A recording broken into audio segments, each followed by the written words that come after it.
हथियार नकली, गाड़ियां नकली, फाइटर जेट भी नकली। बात चीन की हो रही है, लेकिन ये क्या, सुपर पावर अमेरिका की भी हो गई है टॉय टाइफस। जी हां, अमेरिका को लेकर आजकल यही चर्चा बाजार में गर्म है। चर्चा भी ऐसे की अमेरिका जवाब नहीं दे पा रहा है, या यूं कहें कि जवाब देना नहीं चाह रहा है, क्योंकि उसकी चोरी पकड़ी गई है, वो भी सरे बाजार में। और पकड़ने वाले मैं और आप नहीं, रक्षा मामले के जानकार हैं, जिन्होंने बीच बाजार में अमेरिका की इज्जत उतार दी है और उसे नंगा कर दिया है। अब तो वो यही कह रहे हैं कि यारो मैं तो लुट गया विश्लेषकों के बाजार में। दरअसल जो आरोप कभी चीन पर लगते थे वो अब सुपर पावर अमेरिका पर लगने लगे हैं। जी हां, सही सुना आपने, चाचा जिनपिंग की कला अब अमेरिका ने भी सीख लिया है। खुद चाचा भी हैरान है कि चोरी में अमेरिका उनसे 2 हाथ आगे कैसे निकल गया। चाचा ये सोच रहे हैं कि तकनीक चोरी की तो कॉपीराइट हमने ले रखी थी, तो भला अमेरिका ने इसे कैसे इस्तेमाल कर लिया, वो भी बिना हमसे पूछे। आखिर इतनी मेहनत से ये तमगा जो हासिल किया है, ऐसे ही थोड़ी ना जाने देंगे। लिहाजा अमेरिका से चाचा जिनपिंग ने कह दिया है कि बाइडेन सेठ, जिनके खुद के घर शीशे के होते हैं, वो दूसरों के घरों में पत्थर नहीं फेंकते, क्योंकि हमाम में हम दोनों नंगे हैं। चाचा जिनपिंग ने भले ही अमेरिका को यह बता दिया है कि तुम अब हमें चोर नहीं कह सकते, क्योंकि तुम भी अब वही काम कर रहे हो जो हम करते हैं, लेकिन हम तो ठहरे हिंदुस्तानी, जो दिखेगा बोलेंगे। चोरी तो चोरी ही है, चाहे पैसे की हो या तकनीक की, और चाहे वो चीन करे या अमेरिका, तो क्या कहेंगे, चोर चोर मौसेरे भाई। हम ऐसा कहने की कुवत भी रखते हैं क्योंकि हम खुद का ब्रांड बनाते हैं, दूसरों की नकल नहीं करते। तभी तो कहता हूं कि हम लोगों को समझ सको तो समझो दिल भर जानी, जितना भी तुम समझोगे उतनी होगी हैरानी। पूरा माजरा क्या है अब तक तो हमें समझ में आ ही गया होगा, अगर नहीं तो कोई बात नहीं, मैं किस लिए हूं, सारी जानकारी दूंगा। लेकिन उसके लिए हमें वीडियो के साथ बने रहना होगा और पूरा वीडियो आखिर तक देखना होगा, तभी तो दास्ताने चोरी का पता चल सकेगा। यहां बात हो रही है चीन के टाइप 055 युद्धपोत के तकनीक की, जिससे चोरी करने का आरोप सुपर पावर अमेरिका यानी बाइडेन सरकार पर लग रहा है। चोरी का यह पूरा खेल क्या है? क्या दरअसल अमेरिका ने अपना युद्धपोत बनाने में चीन की नकल की है? क्या अमेरिका ने चीन की नई तकनीक चुराई है?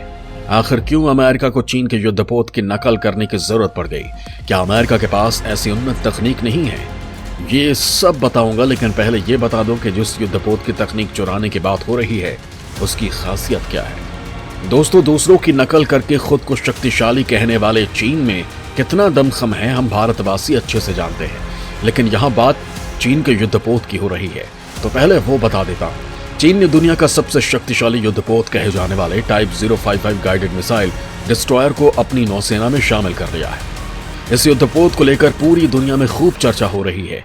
यह डिस्ट्रॉयर फायर पावर के मामले में अमेरिका के टिकोडरोगा क्लास क्रूजर से कई गुना पावरफुल है। इस युद्धपोत की लंबाई 180 मीटर और चौड़ाई 20 मीटर की है। इसका फुल लोड डिस्प्लेसमेंट करीब 13,000 टन है, जबकि अमेरिकी नौसेना के टिकोडरोगा क्लास क्रूजर और फ्लाइट 3rd आर्लेबर्ग क्लास के डिस्ट्रॉयर्स का डिस्प्लेसमेंट करीब 9,800 टन है। ब्रिटेन की रॉयल नेवी में शामिल टाइप 45 क्लास के युद्धपोतों का डिस्प्लेसमेंट भी करीब 8500 टन है, यानी चीन वाला युद्धपोत कहीं ज्यादा खतरनाक है। इस युद्धपोत में 130 मिलीमीटर की HPJ-38 मेन गन लगी हुई है। इसके अलावा 112 की संख्या में वर्टिकल लॉन्च की जा सकने वाली मिसाइलें तैनात हैं। इन दोनों हथियारों के अलावा इस जहाज पर HPJ-11 close in weapon system भी तैनात है, जो 10,000 राउंड प्रति मिनट की दर से फायरिंग कर सकता है। युद्धपोत पर कम दूरी तक मार करने वाली HQ-10 मिसाइलें और टॉर्पीडो भी तैनात हैं। इसमें पनडुब्बियों को खत्म करने वाले डिकॉय लॉन्चर्स लगे हुए हैं।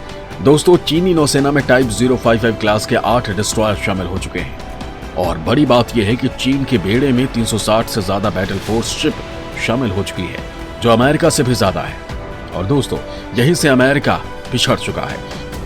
दोस्तों, मैंने आपसे कहा था कि मैं अमेरिका के नकल की पूरी कहानी बताऊंगा, तो चलिए शुरू करते हैं दास्तान चोरी। क्या अमेरिकी युद्धपोत है चीन की घटिया नकल?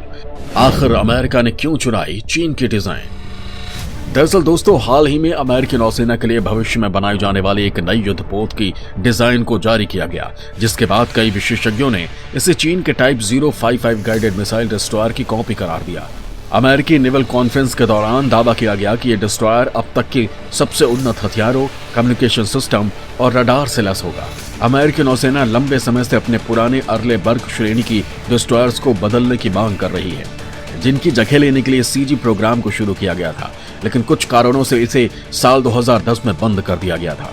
इसके बाद से ही अमेरिकी नौसेना किसी दूसरे डिस्ट्रॉयर की तलाश कर रही थी और इसी के तहत वर्जीनिया में फ्यूचरिस्टिक DDG डिस्ट्रॉयर डिजाइन का अनावरण किया गया, लेकिन इस पर तुरंत ही डिजाइन चोरी के आरोप लगने लगे। लेकिन यहाँ सवाल ये उठता है कि आखिर अमेरिका को चीन के युद्धपोत की नकल करने की जरूरत क्यों पड़ गई? क्या उसके पास इससे बेहतर डिजाइन और तकनीक नहीं थी? और क्या टाइप 055 गाइडेड मिसाइल डिस्ट्रॉयर दुनिया का सबसे बेहतर युद्धपोत है? क्या अमेरिका के पास भी इसकी काट नहीं है? तो दोस्तों, अमेरिका नौसेना युद्धपोतों की तादाद तो तेजी से बढ़ाने में नाकाम रहा है और इसी के दौरान उसके युद्धपोत की डिजाइन चीन से खूबहू मिलती पाई गई है। लेकिन यहाँ एक और बात है जिसे हर हिंदुस्तानी को सुननी और देखनी चाहिए। दोस्तों, एक तरफ दुनिया के देशों में एक दूसरे की नकल कर आगे निकलने की होड़ मची है, तो वहीं दूसरी तरफ भारत है जिसे अपने मजबूत कंधों और मेहमान पर पूरा भरोसा है। हम नकल करने के बजाय अपनी तकनीक विकसित करने में विश्वास रखते हैं और उस पर काम भी करते हैं। चाहे बात रक्षा क्षेत्र के उपकरणों की हो या अंतरिक्ष की, हर जगह हमारा डंका बज रहा है। और केंद्र में जब से मोदी सरकार ने सत्ता की बागडोर संभाली है, देश का मान सम्मान विश्व में और बढ़ गया है। चीन बना रहा कई अत्याधुनिक नौसैनिक हथियार, लेकिन भारतीय नौसेना भी हासिल कर चुकी है बड़ी ताकत। दोस्तों, यहाँ हमें ये भी जानना होगा कि दुनिया की सबसे बड़ी नौसेना बनाने के बाद भी चीन की भूख शांत नहीं हुई है। वो अभी भी आधुनिक युद्धपोत, पनडुब्बियां, एयरक्राफ्ट कैरियर, लड़ाकू विमान, amphibious assault ship, ballistic nuclear attack submarine, coast guard के लिए कई आधुनिक पेट्रोल वेसल और पोलर आइस ब्रेकर शिप का निर्माण तेजी से कर रहा है। ऐसे में संभावना जताई जा रही है कि आने वाले दिनों में चीनी नौसेना की ताकत और ज्यादा बढ़ने वाली है। हालांकि अमेरिका आज भी दुनिया के किसी भी कोने में समुद्री ताकत दिखा सकता है, जो चीन के बूते की बात नहीं है। तो वहीं चीन और अमेरिका से मुकाबला करें तो कमतर हमारी सेना भी नहीं है। बात चाहे वायुसेना की हो फिर जल थल सेना की, मादरे हिंद के सपूत दुश्मन के दांत खट्टे करने में पूरी तरह सक्षम है। हाल ही में सुपरसोनिक मिसाइल ब्रह्मोस का परीक्षण करके हमारी नौसेना ने भी अपनी ताकत दिखा दी है। पश्चिम तट पर तैनात लड़ाकू युद्धपोत INS विशाखापत्तनम से इसे दागा गया। तो वहीं DRDO ने ब्रह्मोस सुपरसोनिक क्रूज मिसाइल के समुद्री वर्जन को भी लॉन्च कर दिया है। इस घातक मिसाइल को अब तक के सबसे घातक मिसाइल में माना जा रहा है। इतना ही नहीं, समंदर में दुश्मन को जवाब देने के लिए भारत मेक इन इंडिया के तहत बाराकूडा क्लास परमाणु पनडुब्बी की तकनीक फ्रांस से लेने वाला है। इन पनडुब्बियों के जरिए भारतीय नौसेना हिंद महासागर में अपनी अजेय क्षमता को और ज्यादा बढ़ा सकती है। इतना ही नहीं, इस क्षेत्र में तेजी से बढ़ती चीन की दिलचस्पी को भी प्रभावी तरीके से काउंटर किया जा सकता है। इतना ही नहीं, साल 2025 में भारत को रूस से एक परमाणु पनडुब्बी मिलेगी जिसे INS चक्र 3 के नाम से जाना जाएगा। ये पनडुब्बी भी INS चक्र की तरह भारतीय नौसेना में अगले 10 साल तक की सेवा देगी। हालांकि दोस्तों, भारत खुद अपनी परमाणु पनडुब्बी बनाने की योजना पर तेजी से आगे बढ़ रहा है। तो वहीं भारत के पास S-400 जैसे घातक डिफेंस सिस्टम भी आ गए हैं, जिनके पंजाब में एक एयरबेस पर फरवरी तक तैनात होने की पूरी संभावना है। रूस अब भारत को S-500 मिसाइल डिफेंस सिस्टम और S-550 डिफेंस सिस्टम भी ऑफर कर रहा है। यानी दोस्तों, आने वाले वक्त में चाहे मियां इमरान खान हो या उनके अब्बाजान शी जिनपिंग, हम दोनों देशों को धूल चटाने में देर नहीं लगाएंगे।